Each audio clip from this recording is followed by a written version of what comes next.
CH-47 Shri के सवाल और वेद का खुद को गोली मारना। अब तक निशा के लिए अमर जी का बिहेवियर देख के सिघानिया परिवार परेशान था। अब आगे राजस्थान। शाम का समय श्री अपने गाड़ी में बैठ के अकेले हैं निकल गई थी। इस समय उसके मन में गुस्सा भर था जो कि वेद की बातों से था। वेद का खुद के पास आना और अपनी पति होने का हक जताना, ये सब श्री के अंदर एक तूफान चल रहा था जिसे वे खुद से ही लड़ रही थी। इसलिए कुछ समय अकेला रहने के लिए वे अपने गाड़ी लेके अकेले ही निकल गई थी। उसने अपनी गाड़ी को एक रेत के टिक्के पर अकेले रोक दिया और गाड़ी से बाहर आ गई। वही यह पर सिर्फ रेत ही रेत दिख रहे थे। श्री चल के अपने गाड़ी से थोड़ा दूर होके खड़ी होके जोर से चीखी आ, और वही अपने घुटनों के बल जमीन पर बैठ गई और आसमान की तरफ देख बोली कि महादेव की हो रहा है ऐसा मेरे साथ हो रहा है। जब मैंने उनसे मोहब्बत किया तो उन्होंने मुझे सिर्फ नफरत दिया और आज मैं उनसे सिर्फ बेशुमार नफरत करने लगी हूं तो वे मुझसे मोहब्बत की कर रहे हैं और आप ही बताया उस ईशान को कैसे माफ कर दूं जिसने मेरी जान लेने में एक बार भी नहीं सोचा था। बोलिए महादेव बोलिए, ये बोल के रोने लगी। वही श्री के गाड़ी के पीछे वेद की गाड़ी आके रुकी। वेद जो कि श्री के ऑफिस के बाहर है अपनी गाड़ी में बैठ के श्री के निकल का इंतजार कर रहा था। जब उसने श्री को अकेले गाड़ी लेके जाते देखा तो वे भी उसके पीछे आ गया था। श्री की गाड़ी के कुछ दूर पर ही अपनी गाड़ी खड़ी कर दिया था और निकल के श्री के पीछे खड़े होके उसके सवाल को सुन रहा था।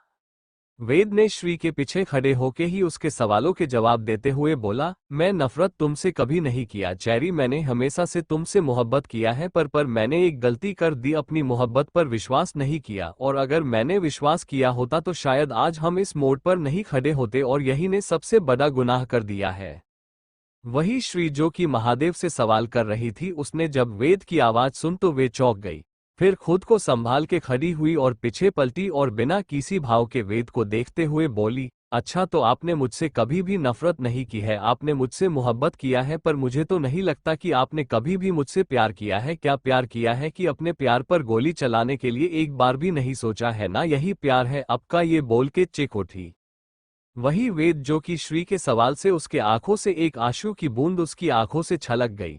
तो वही श्री आगे बोली, अरे मैं भी किसे बोल रही हूँ जिसे शायद याद ही नहीं होगा कि क्या किया है। ये बोल के वेद को की तरफ गुस्से से देखा और अपनी गाड़ी की तरफ चल दिया और जैसे ही अपनी गाड़ी के पास पहुंची कि उसको वेद की आवाज सुनाई दी, वेद मुझे सब पता है चेरी की क्या किया है। ये सुन के श्री हैरान हो गई और वेद की पलटी और वेद को हैरानी से देखने लगी।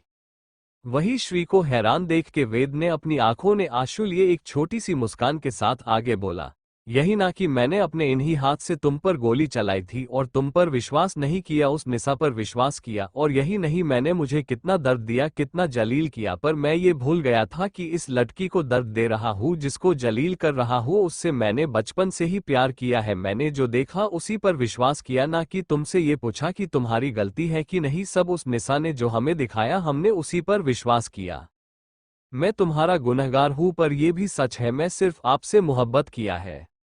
वही श्री वेद की बात सुन के हैरान तो हुई पर खुद को संभाल लिया और वेद से देखते हुए बोली, अच्छी बात है कि आपको अपना गुनाह मालूम है तो मैं आपको उस गुनाह के लिए कभी भी माफ नहीं करूंगी और नहीं है मुझे पर आपके मोहब्बत पर विश्वास है। जैसे आपको नहीं था, जैसे आपने मेरी मोहब्बत पर एतबार नहीं किया था, वैसे ही मुझे नहीं करना है। आपके मोहब्बत पर एतबार है, मैं सिर्फ नफरत करती हूँ, सिर्फ नफरत। ये बोल के वेद को गुस्से से गुड़ने लगी।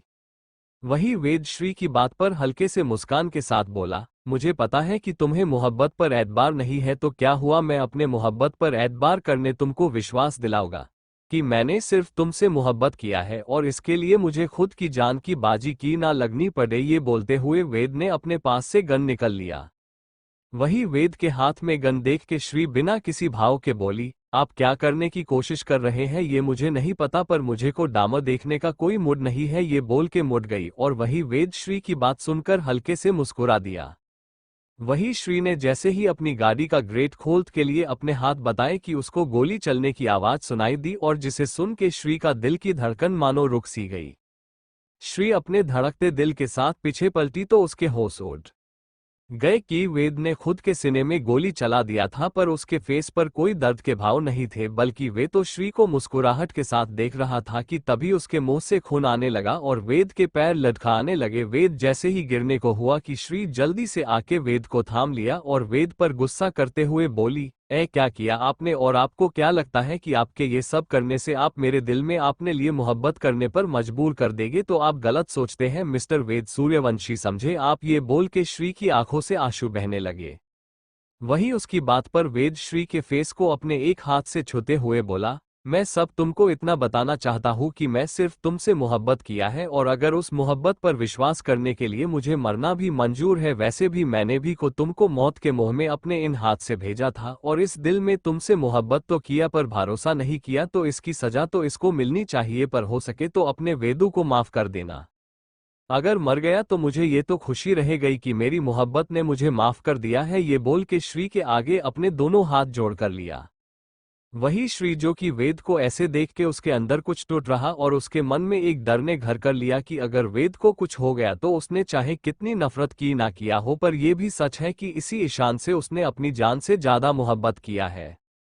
श्री ने रोते हुए बोली, ऐसा आप नहीं कर सकते हैं, आप मेरे गुनाहगार हैं, तो मैं आपको सजा दूंगी, ना कि आप खुद को सजा देके मेरी सजा से बच जाएंगे, समझे आप। और आपको मैं कुछ नहीं होने दूंगी कि सजा देने का हक मेरा है, ना कि आपको खुद को सज देने का हक है। और ये बोल के वेद को उठाने गई, और जैसे तैसे करके वेद को गाड़ी ने बैठा लिया और खुद डायबिक सीट पर बैठ गई, और तेजी से गाड़ी को उस रेत के टिले से रेत को उड़ाते हुए निकली। वही वेद श्री को खुद के लिए एक डर देख के जो शायद उसको खो देने का है, ये देख के वेद अपने मन में बोला, महादेव मुझे मरने का डर नहीं है, मैं तो अपनी चैरी के लिए हजारों बार मर सकता हूँ। अगर मुझे कुछ हो गया तो भी मुझे इतना यकीन है कि इस सजा से शायद मेरी चैरी की नफरत थोड़ी मन हो जाए। और ये सोच के उसके फेस पर मुस्कान आ गई और उसकी आंखें भारी होने लगी। स्टोरी अच्छी लगी हो तो लाइक शेयर कमेंट फॉलो करें। आज के लिए बस इतना ही, मिलते हैं नेक्स्ट एपिसोड में, तब तक के लिए सभी को राधे राधे। ये क्रेडिट ऑथर त्रिपाठी को जाता है, जिनका लिंक नीचे डिस्क्रिप्शन में दिया गया है। फोल्डेड हैंड्स, हर हर महादेव, फोल्डेड हैंड्स।